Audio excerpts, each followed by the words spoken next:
What are some of the tipping points that you feel like really propelled the business? The one thing I would say is maybe like Taylor Swift. She had worn his jersey only with thigh-high boots and this big necklace of ours. That was a pretty big moment, and it had some, but nothing lasts. I don't think there's ever one big moment that like makes a brand.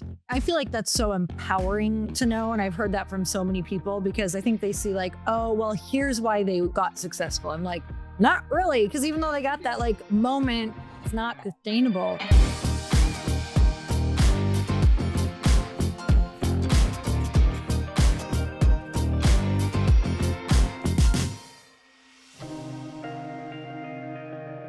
Melinda, welcome to the podcast. Thank you for coming on. I'm so happy to be here. I'm such a huge fan of yours. And so thank you for having me. Oh my gosh. Well, I'm glad that was recorded. So I got to hear that. I'm very, very excited to be here with you. Not only because I love your work, but you know those women who you can actually tell, like you can feel their energy through their social media and just how they show up. That is literally you. I feel like you feel so authentic, welcoming, warm, motivating, like really down to earth. And I feel like you do a really good job of that coming across. And I'm also using my right hand so you can see my jewelry in my. I know, I see that. Very good stack. You are such a good stacker. Well, thank you. Those are all very huge compliments. And, I'm just a girl who loves to make great jewelry and hopefully it makes people feel great. Oh my gosh. Well, I can't wait. I really can't wait to dig into this conversation because number one, I feel like I know so many women who would like, it's their dream to have a jewelry line. It truly, isn't it? Like we're like, I start a clothing line or like a jewelry line. But I also know because I have interviewed a few jewelry founders that there's a lot of, people in the market. Obviously, there's a ton of different jewelry companies. There's huge challenges around standing out, around differentiating, around all of the things that come with manufacturing and all, having all of the money that goes into having to place big orders, not knowing what's going to work, what isn't going to work. There's just so many things. And, you have a huge team now. So I want to know, I kind of want to start with a little bit of the origin story because I do know that you've been designing jewelry since you were a young girl, like 8 years old. Yeah. And then you sold jewelry as well in a Starbucks. Correct. That's correct. Yeah. I just want to hear I want to hear a little bit about how this love of jewelry started. Yeah.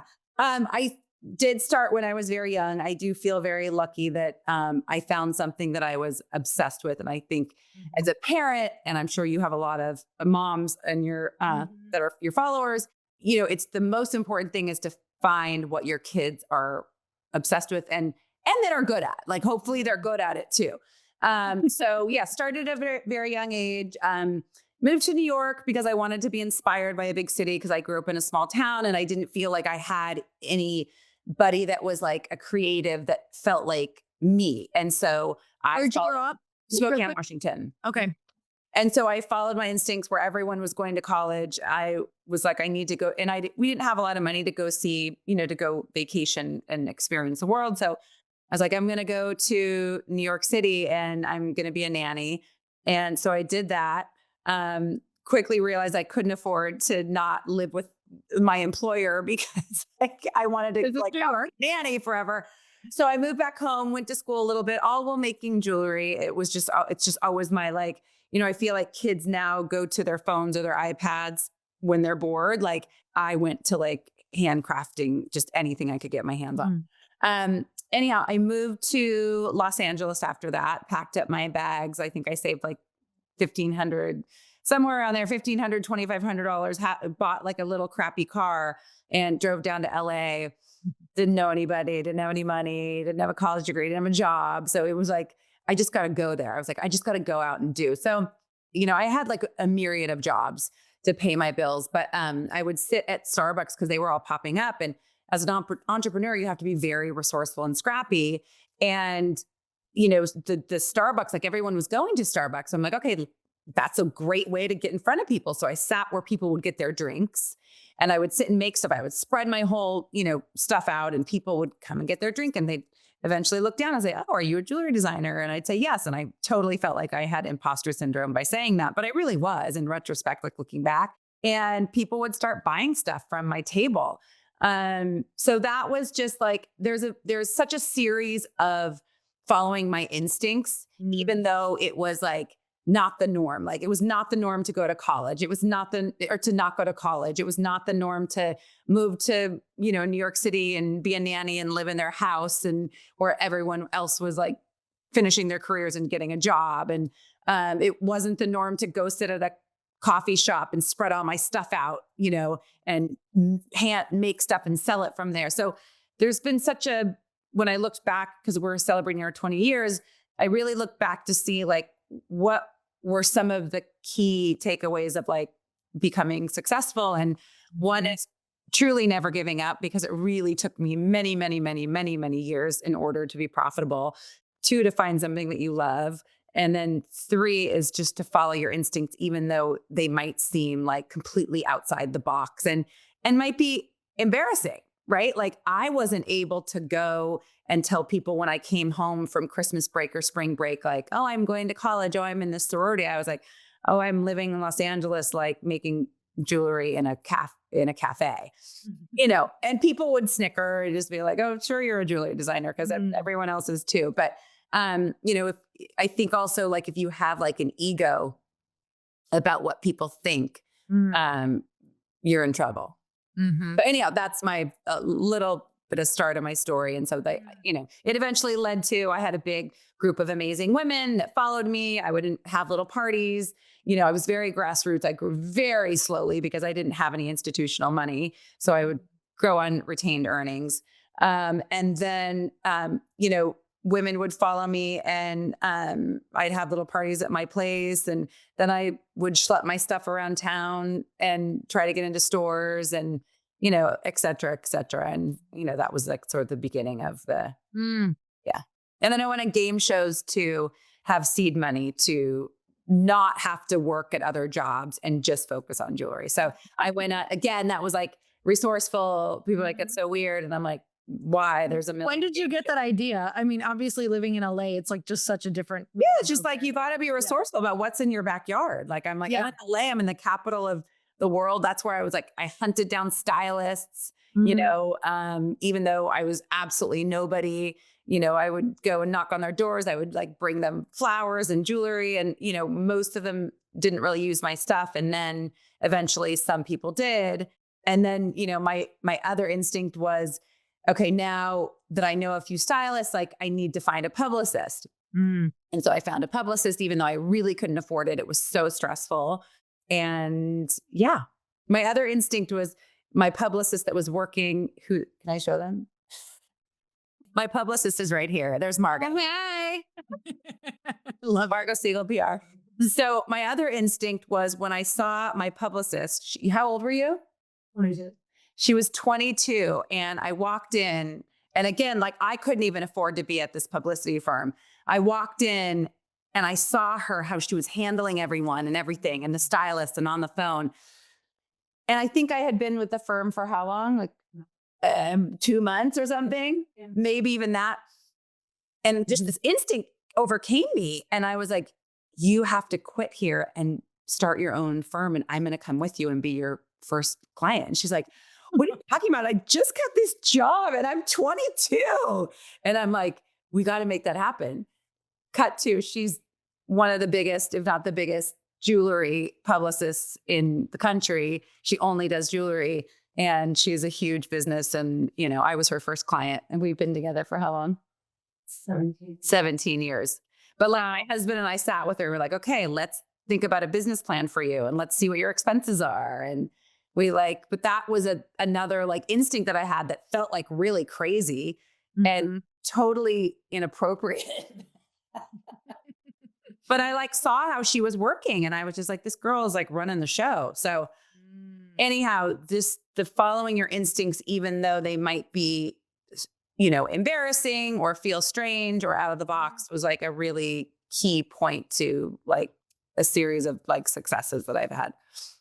Had you always like, how did you grow up? Did you grow up seeing like your mom or your parents or somebody do that? Or was that just something that innately in you, you're like, No, I think it was the opposite. I think, as a parent, you can parent and show them things that you want them to do. And then also like, they learn from things that we don't do either. So, my dad had a job and he liked it. It wasn't like super exciting.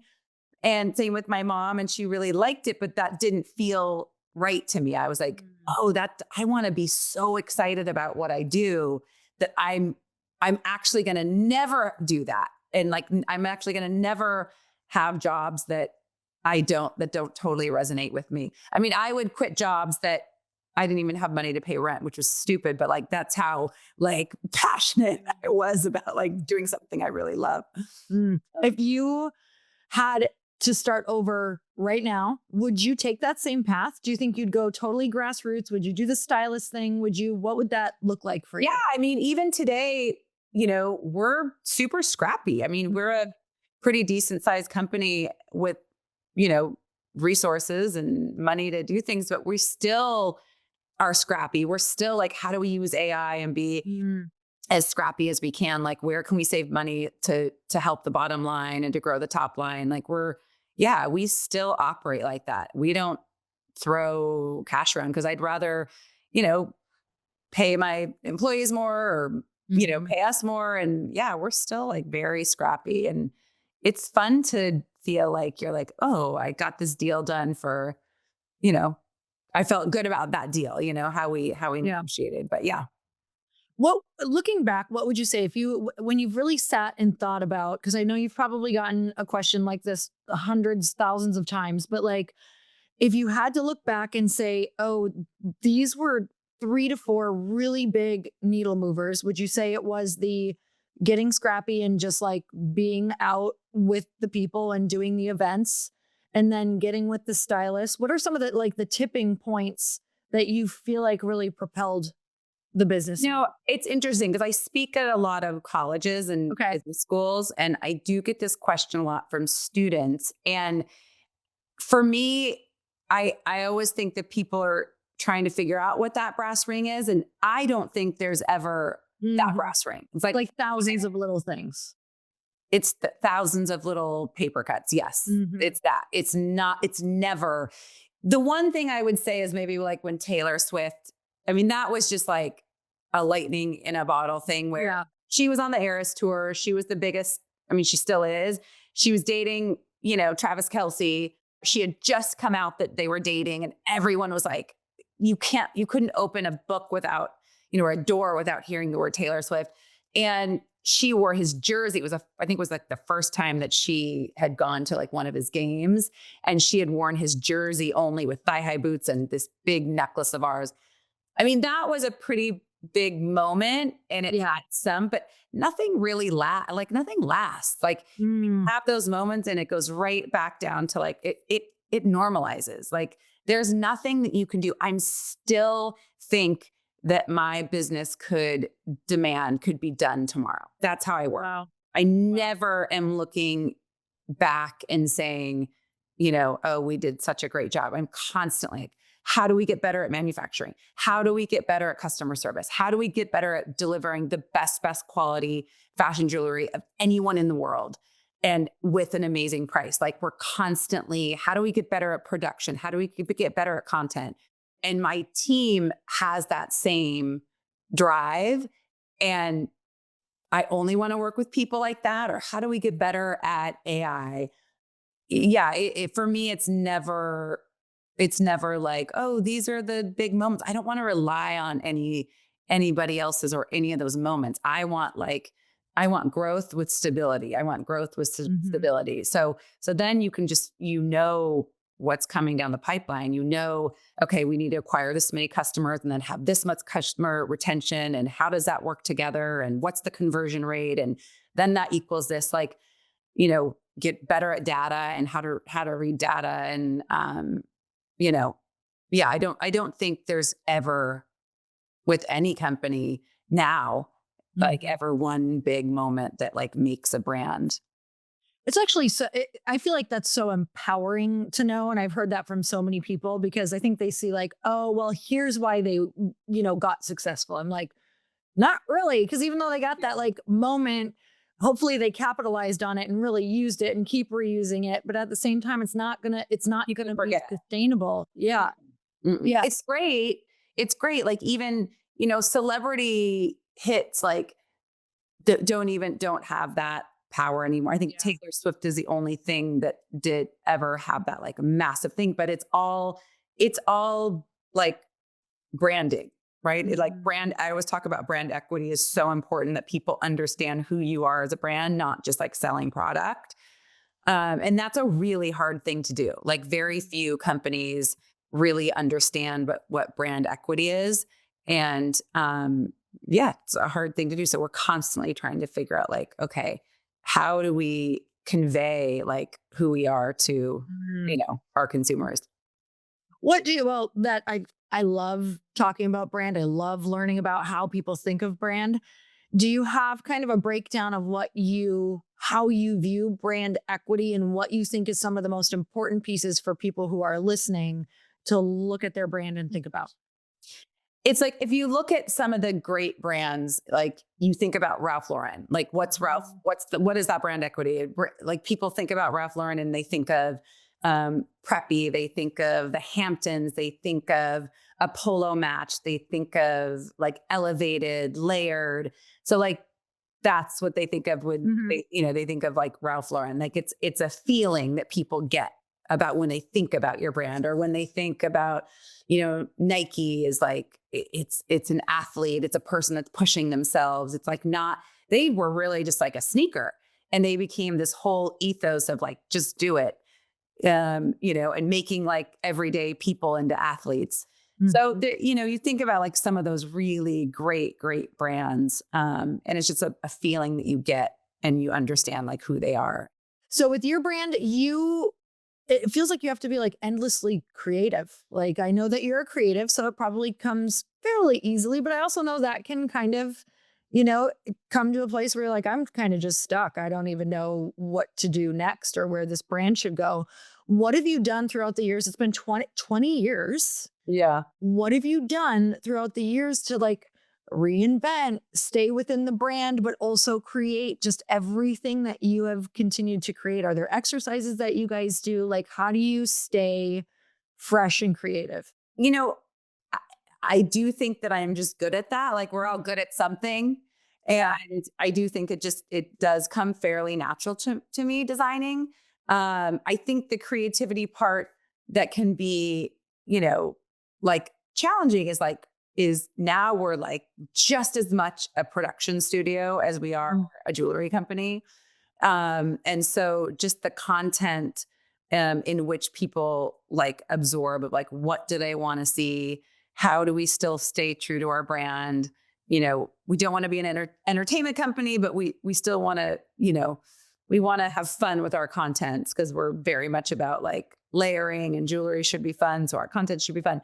So yeah, it's super important to be creative in the content space, but I definitely have an amazing production team um, in that. And so I'm lucky. But, it's not going to sound sexy or creative, but I did mention like data. So it is so data driven in our company about how we curate collections. Like, what does the customer want? Like, how do we hone in on like, if a customer bought the Julian with a tennis necklace, like, what are some silhouettes that she might wear? How do we narrow in on like, what's that setting? So we're like crazy advanced in the like AI space, data, and how we analyze it.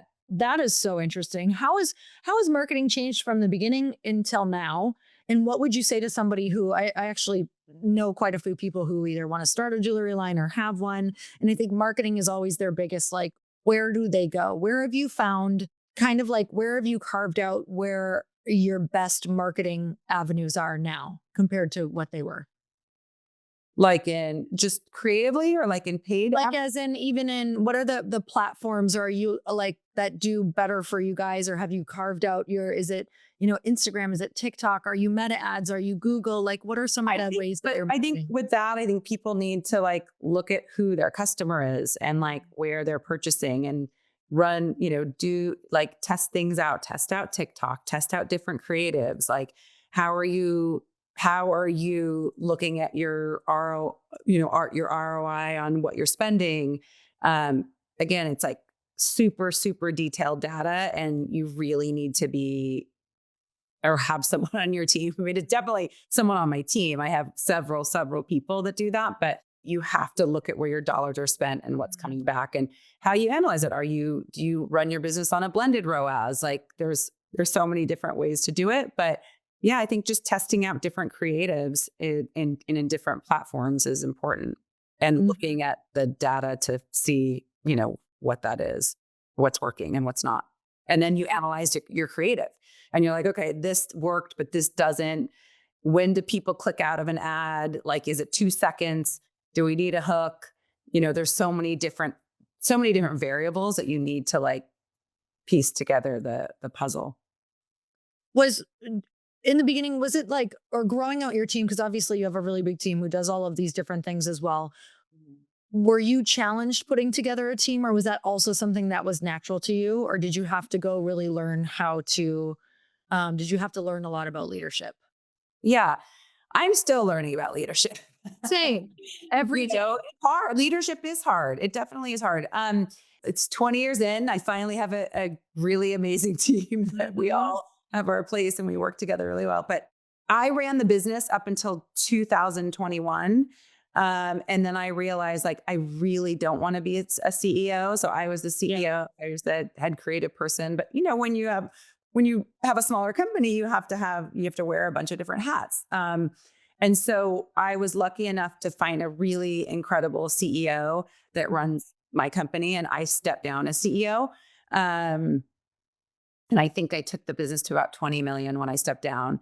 But I was like really excited to bring somebody in that had a lot of experience and understood the brand. I mean, he is incredible. Like I really pinch myself every day that I have somebody like my CEO running my business, and he's just an incredible leader. And you have a good leadership where people follow you.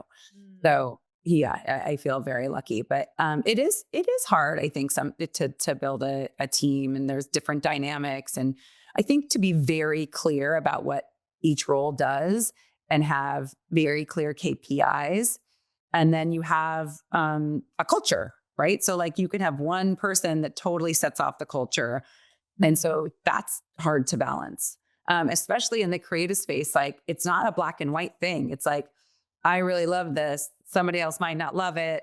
There's a lot of no I get no all the time from, my CEO or somebody that's like, okay, that earring is not going to sell because this is why. And let me show you. And I'm like, okay, totally fine. So, I think like if you, can check your ego at the door with stuff like that, especially in creative, like it's important to do that and be collaborative. But yeah, I feel very, very lucky to have somebody running at the very, very top, running my company in a really amazing way. Mm-hmm.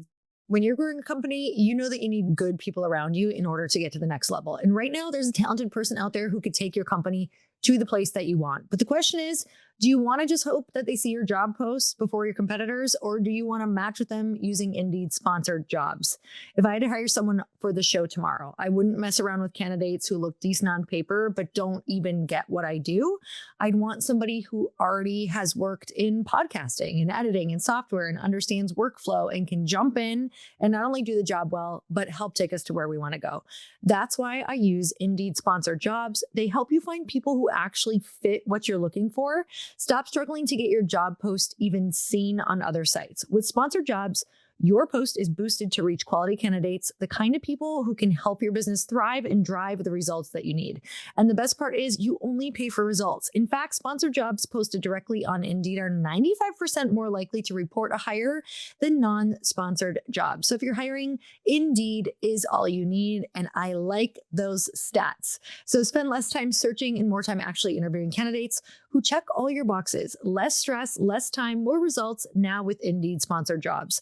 And And listeners of this show will get a $75 sponsored job credit to help get your job the premium status it deserves at indeed.com/podcast. Just go to indeed.com/podcast right now and support our show by saying you heard about Indeed on this podcast. Indeed.com/podcast. Terms and conditions apply. Hiring, do it the right way with Indeed. Are you ready to take your business marketing to the next level? Meet Brevo, the all-in-one marketing and CRM platform built to help you connect with customers, boost engagement, and grow your business smarter. With Brevo, you can manage all your customer interactions in one place, nurture leads with their built-in CRM, reach your audience through email and SMS, and keep them coming back with powerful automations. But here's where it gets really exciting. Meet Aura, Brevo's AI assistant. Aura helps you craft smarter campaigns by suggesting personalized content, optimizing send times, and even analyzing performance data to help you improve your strategy in real time. It's like having a marketing expert on your team 24/7. And of course, Brevo offers advanced analytics, seamless integrations, and AI-driven personalization, everything you need to create multi-channel campaigns that hit the mark every time. Get started for free today or use code HAPPY50 to save 50% on starter and standard plans for the first 3 months for an annual subscription. Just head to www.brevo.com/happy and take your marketing further with Brevo and Aura. 2026 is the year that you launch your business. It's the year that you've become the boss, you become the leader. That idea that you have that has been eating at you forever, that just will not leave you alone, is going to come to life. Maybe it's something that someone tells you you should always sell, or a store you've already designed in your head. And with Shopify, 2026 is when you finally make it happen. Shopify gives you everything you need to sell online and in person. Millions of entrepreneurs have already made this leap from household name to first-time business owners just getting started. You guys, I use Shopify for Glossy, and I remember when they sent me my little shopping bag celebrating my 10,000 sales, and I literally cried because I was so scared to take the leap, and I'm so glad that I did and that I use Shopify. It gives you all the tools to easily build your dream store. You can choose from hundreds of beautiful templates that you can customize to match your brand. Setup is fast with Shopify's built-in AI tools that write product descriptions and headlines and help you edit photos. So marketing is built in too. You can create email and social campaigns that reach customers wherever they scroll. So as you grow, Shopify grows with you. You can handle more orders, expand to new markets, and do it all from the same dashboard. In 2026, stop waiting and start selling with Shopify. Sign up for your $1 per month trial and start selling today at shopify.com/happy. Go to shopify.com/happy. That's shopify.com/happy. Hear your first cha-ching this new year with Shopify by your side. When did you know that you were like, I want to step down? This is not like, I think someone should do a better job. It was just getting big. It was just getting bigger. And I was like, okay, I can take it so far. Yeah. But I knew that that CEO role had to move into only CEO. And I'm like a creative too. So, and I love jewelry. I love the brand partnerships. I love doing the content. I love meeting the people. And I'm, the biggest ambassador for the brand.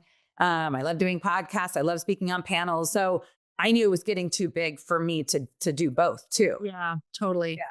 It like takes you out of your zone of genius and you're like, okay, it's almost I only become a bottleneck. I only have so much capacity for it. And I was constantly gravitating towards the role that I'm doing now and like putting the other stuff off. So, and I knew I needed somebody that could really understand it and really grow it. And when Brian came on, he had in this amazing vision for the brand. And we were told, I was like, that's absolutely it. And he totally got it. So we were 100% aligned on where we're going, how we want to do it.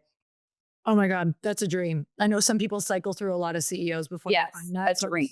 I'm so happy for you. I'm so happy for almost 5 years now. Yeah, it's been. Oh my God, he amazing. was consulting me. He was a consultant for me before he came on. And so he's been with me 5 years, I guess. Oh my God, that's awesome. Yeah. Okay, so your mission is to reveal the fun side of fashion. Yes. Explain to me why that is so important. I think the fun side of fashion for me is just that. It's like, I think fashion typically has been very serious and you can't sit with us. And, you have to have a sourpuss look on your face. And that's just not who I am. And I happen to think that fashion should be very fun. I think layering jewelry should be very fun. I don't think that you need to spend $25,000 on a diamond tennis necklace to get that look. Or like a big pair of diamond hoops. I'm not spending $10,000 on a big pair of diamond hoops. But like, I want them to look like that. I want them to look real. I want my diamonds to look real. I want them to feel real, and I want to have fun with it. So it's just that. It's just that. It's just like having fun and not taking things too seriously, except for we take our quality insanely seriously. That's what we're very serious about. No, it's incredible quality. I'm obsessed with it. And I feel this, I have like the same motto about fashion, because everything changes so fast too, that you got to play with it. Like, you got to play with it. You got to figure out who you are that year. What do you love? What are you loving? Exactly. Yeah, especially jewelry. Like, I don't want to invest a ton to the point where, because I like different things. I like wearing a bunch of different things. And if you're a stacker, let me tell you how fast that adds up. Oh, so fast. So fast. I always tell people, if you want to wear something every single day and you do not want to take it off, then buy solid gold or sterling. However, like solid gold right now is insanely insane. High. It's never been higher. So it's a lot. It's a big investment. So I know for me, like, even when I buy like a super expensive purse or a super expensive blazer, I'm like, I get bored of it after a little bit. And so, fortunately, then you put so much money into it, so it becomes very serious. So, that's it. It's just like, it should be fun. You should layer it. You shouldn't be stressful. But I still want it to look super expensive. So that's where we really strive. And like, I love putting our CZs right next to a diamond, and my friends are like, why am I ever buying a diamond again? This is crazy. It looks exactly the same. No, I bought for Christmas, it was one of your tennis bracelets with like the little emerald, like in it.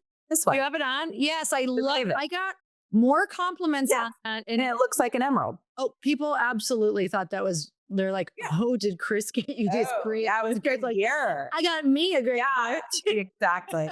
Yeah, exactly. Okay, for you, what were? Just give me a couple of the moments during growing this company that you were like, what the hell am I doing? Or like, how is this happening? Did you ever have moments that you just didn't think you'd be able to go on? Marka, did I ever have moments where I didn't think I'd be able? Oh my God. In the beginning years, yes. Yeah, absolutely. I think with anything great, it takes a lot of perseverance and never quitting. I mean, unless you just have all the signs from the heavens that are like, this is just not working. But yeah, had I quit in the times where I'm like, this is way too hard. I'm like buried. I'm dying. We're in debt. I owe my factory $1 million, whatever.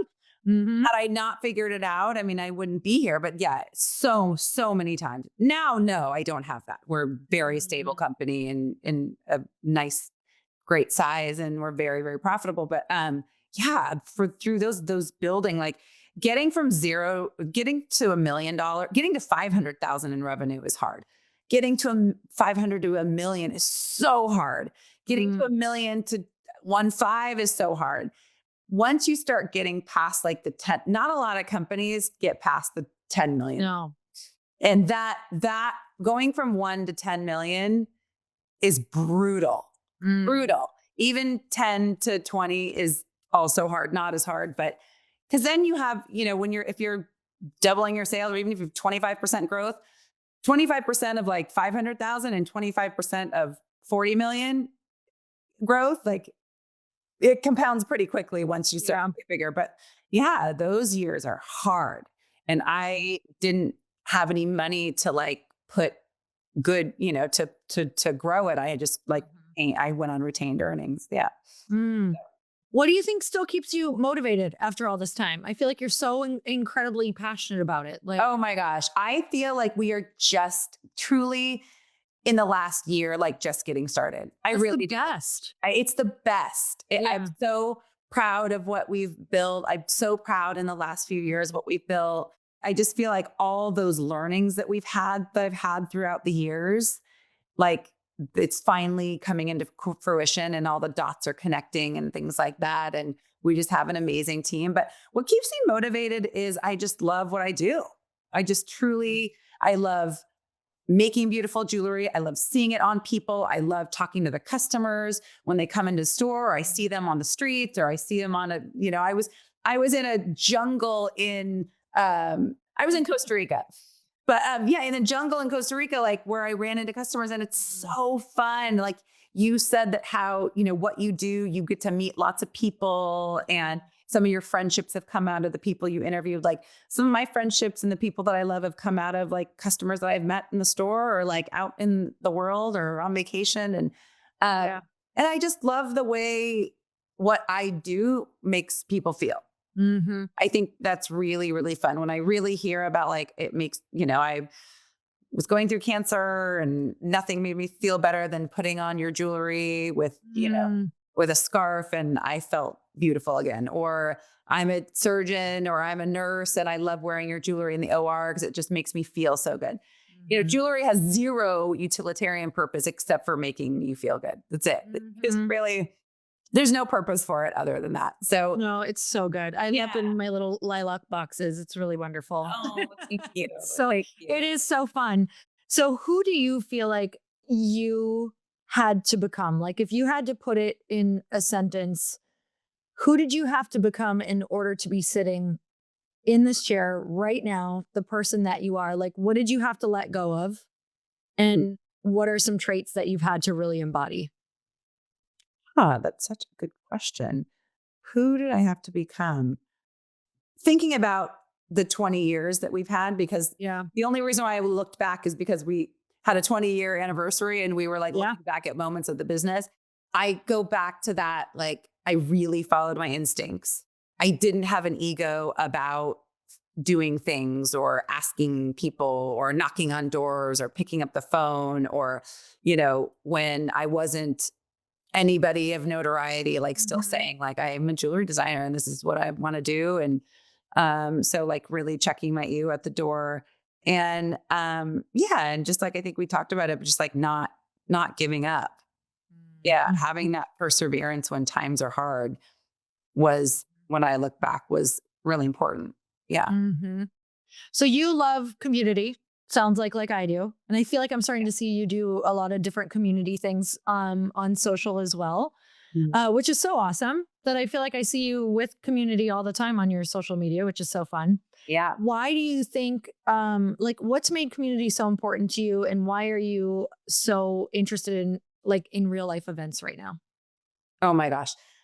Well, that is one reason why I wanted to, when we talked about opening stores, I was like, there's so much to grow on e-com. We really talked about how much more we have to grow on e-com, even in the United States, that let's just focus our energy on that. But when we talked about opening our first store, I really wanted to do it in our own building because I wanted to get that experience. I was like, I want to be in the store. I want to pop in the store when customers come. Like, I want to talk to people. Like, I want to hear what they didn't like about something, or they did like, or how that made them feel, or I want to see them try it on. I want to see them interact with it. That's like the heart and soul of our business is the community. Like our followers, our girls, and how they post about it and how they make their own, chats and their own, not websites, but discords and things like that. Like, these women in this community is how we're here. It's amazing. And then, with social media, it's so, the community feel and aspect is just so pervasive in all the different channels of social media. So yeah, community is so important, but I love live events. We have piercings now, and we're trying to figure out like, how do we how do we bring people into the store? And it's fun when you see people in our store. I don't know why, but like women just talk to each other. I don't go into any other store where like people randomly start talking to each other and saying, this looks good on you. But in our store, like it happens all the time. I walk in and it's a party. It's so fun. I feel like that is so much from how you are, though. Anybody listening to this podcast can feel that. You're just like yeah, I'm going to talk to all the customers, and you don't have an ego about you. It's not like, oh, it's a very special moment to meet me, everyone. You're like, no, of course you're not, like, knowing you. Yeah. But I think that comes from the top down. And I truly think that that intention and energy is like infused in everything you do, from the jewelry to your team to like when people walk into, like, they feel that. I don't think, I think that Yeah. we forget that Yeah. the intention in which we do something with people feel it, you know? Oh, yeah. I think it's the same thing of if you've gone to a dinner party and you're like, why was that so fun? The person putting on the dinner party always leads the energy in the room. For sure. And so that's how I feel about maybe, Melinda Maria is like, I'm a Mhm. very open person and loved talking to people. And, I'll sit down with whoever. And I don't know, I still think I'm just a girl making jewelry, and, Mhm. people like it, they can buy it. And it's amazing if they do. But yeah, I think that it's an intention of being authentic of who you are that like bleeds into content and in a Mhm. store, and the energy of, the people that come into the office or the people that come into the store, and how it makes them feel is important to me. Yeah. Mhm. What are you most excited about right now? Could be your business, could be personal life. It could be Yeah. both. Yeah. One, I'm excited that my kids are a little more self-sufficient. How old are they? I am definitely enjoying that. 15, they're almost 16 and Okay. 15 and 11. Okay, great. So I'm definitely enjoying that. And I see the other side, like when they're going to be gone soon. And I'm excited to like really, have that extra time for my husband and the business. So I see people and I hear people all the time saying, oh my gosh, I wish I had something. And I'm so grateful that I have this business because I love it. It brings me so much joy. Mm. And I see where I could have probably been lost when my kids leave. So I'm very excited to be able to pour myself back into it, like I did when I first started working 7 days a week. But I think we're going to open some stores. We have some rollouts happening for stores. I think that that's going to be really fun, just to see the different areas and locations that we end up in. We know where we know where they're going to be. So I'm excited about that. And just to keep doing what we're doing. I think my team's doing an amazing job, and, running things in production and customer service and content. And, we're just we're having fun. We have a Mm. lot of fun. Yeah. And I just want to continue to really just keep doing what we're doing. There's a lot of people who aren't having fun.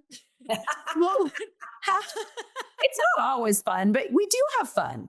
I think a how lot do of you people, that's what they say when they come into the office. They're like, you guys just seem like you have a lot of fun. And I think we do. We work really hard. I think Yeah. everyone does work very, very hard, and everyone is very focused on doing the best at their job. But yeah, we definitely do. We have a lot of fun.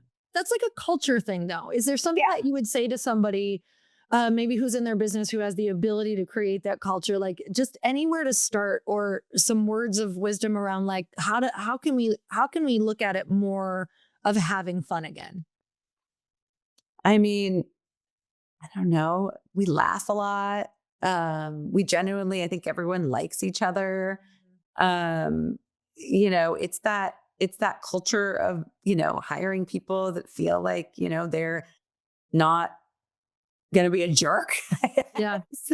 um, you know, um, yeah, it's culture is a funny thing. You could have one person throw the whole thing off, but, Mhm. um, I don't know, company, like we do, like we'll bring in charcuterie boards, or we'll bring in food trucks, or will you bring in cupcakes and desserts, or I'll bring in, pastries in the morning, or get bagels every once in a while. Or we do a lot of like community service together, or things that are bonding. Like we do things together. So Yeah. I think that is really important. It's Mhm. not just like, okay, we're only working. Like there's time to celebrate. There's things to celebrate. There's community service to bond you and to give back. So, and that feels really good.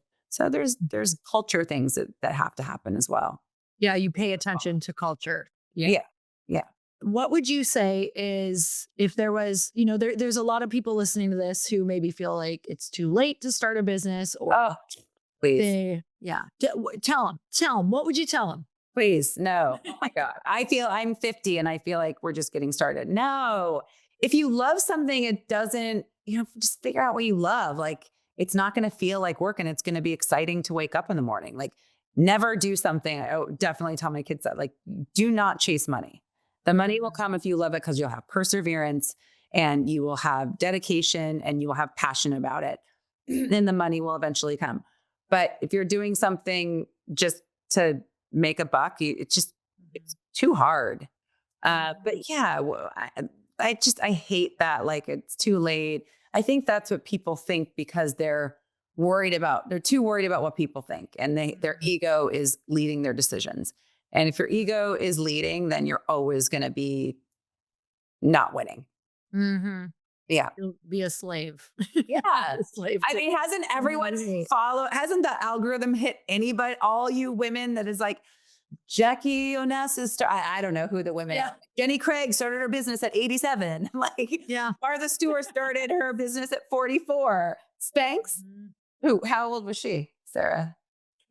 She was? Yeah, we love this. We love Sarah. What's her last name again? Blakely. Love Sarah Blakely. Love her. We love her over here too. Yeah. Candace Nelson, she started Sprinkles when she's a little bit younger, but now she just started Pisana, and Candace is a friend and she's crushing Pisana, and she already had an exit of a very successful business. And she's like, I'm going to start a pizza company now. And, there's so many, my gosh, I am never selling Melinda Maria because the full business, because we love it. What else would I do? But if I were ever going to, but I'm not, I would start another company.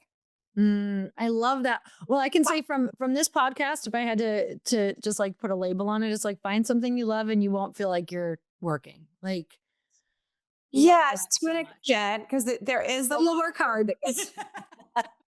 There is a lot of work that goes along with it. No job is like, it's fun all the time. Yeah, there's definitely a big part of work that's, still feels like work, but it's the fun times that like keep you going and the passion that keeps you going for sure. Yeah.